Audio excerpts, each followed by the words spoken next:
ठंड और कोहरे से गेहूं उत्पादन करने वाले किसानों को नुकसान होने की संभावना है। कृषि उप निदेशक ने गेहूं उत्पादन करने वाले किसानों को सलाह दी कि वो जनवरी महीने में फसल का ज्यादा ध्यान रखें।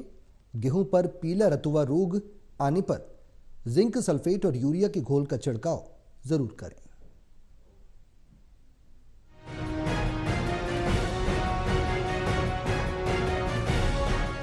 उत्तर भारत में इन दिनों कड़ाके की ठंड पड़ रही है।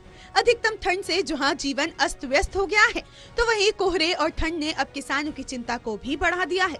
वैसे तो कोहरा और सर्दी गेहूं उत्पादन किसानों के लिए फायदेमंद साबित होती है, लेकिन कई दिनों से मौसम न खुलने से गेहूं की फसल पर इसका असर पड़ सकता है। कृषि उप निदेशक डॉक्टर आत्माराम गुदार के अनुसार तापमान में कमी और कई दिनों से धूप न निकलने से गेहूं में पीला रतुआ आने की संभावना ज्यादा होती है। उन्होंने किसानों को सलाह दी कि किसान गेहूं में पीला रतुआ बीमारी के प्रति जनवरी की शुरुआत से ही सतर्क रहें। अगर गेहूं की फसल में पत्तियों पर समांतर पीले और नारंगी धब्बे एक लाइन में दिखाई दे, तो यह रोग की शुरुआत है। रोग अधिक होने पर ये धब्बे पीले रंग के हल्दीनुमा पाउडर में बदल जाते हैं। शुरुआत में ये बीमारी खेतों में किसी किसी स्थान पर आती है और आखिरी स्टेज में पत्तियां काली हो जाती हैं। मैं किसान भाइयों को सलाह देता हूं कि इस समय जनवरी में लगभग पीला रतुआ आने की संभावना होती है गेहूं में। और पीला रतुआ गेहूं में जैसे टेम्परेचर कम होता है इस टाइम आ जाता है कहीं कहीं।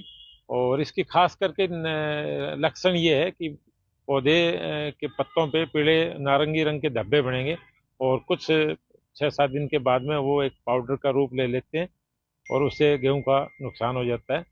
परंतु अभी तक हमने पिछले वीक सर्वे किया था पूरे यमुनानगर जिले का, हमारे को पीला रतुआ कहीं भी दिखाई नहीं दिया। वहीं उन्होंने कहा कि यमुनानगर में पिछले कुछ दिनों से धूप न निकलने के कारण ये बीमारी गेहूं में आ सकती है। गोदार ने कहा कि किसानों को चिंता करने की जरूरत नहीं है। किसान जिंक और यूरिया का घोल बनाकर फसल पर छिड़काव कर सकते हैं। इसके अलावा गेहूं की पत्तियों पर जब हरापन आ जाए तो उसमें आयरन की कमी हो जाती है। उसके लिए किसानों को हरा कशिश पाउडर का छिड़काव करना चाहिए। उन्होंने कहा कि इस तरह से छिड़काव करने से गेहूं में फुटाव नहीं आएगा और गेहूं का उत्पादन भी बढ़ेगा। कृषि उप निदेशक ने कहा कि पिछले दिनों टीम ने यहाँ सर्वे किया था। फिलहाल सर्वेक्षण में कहीं पर भी पीला रतुआ नहीं पाया गया। फिर भी किसान भाइयों को चिंता करने की जरूरत नहीं है। जैसे जैसे कई बार गेहूं में पीलापन, जैसे सूर्य कई दिनों से दिखाई नहीं दिया, धूप नहीं निकली, इस वजह से गेहूं में क्या है कि हल्का पीलापन आ जाता है। तो उस पीलापन को वैसे तो क्या है हम स्प्रे से दूर कर सकते हैं। 2% जिंक और यूरिया का घोल बना के आप स्प्रे करें और 10 दिन के अंतर पे स्प्रे को दोहरा दें, तो जहां भी पीलापन होगा वो दूर हो जाएगा। और वैसे जैसे ही सूर्य निकलेगा तो ये पीलापन अपने आप ही दूर हो जाता है। और इसमें कई बार जैसे गेहूं की नीचे की पत्तियां पीली हो जाती है, उसमें आयरन की भी कमी आ जाती है।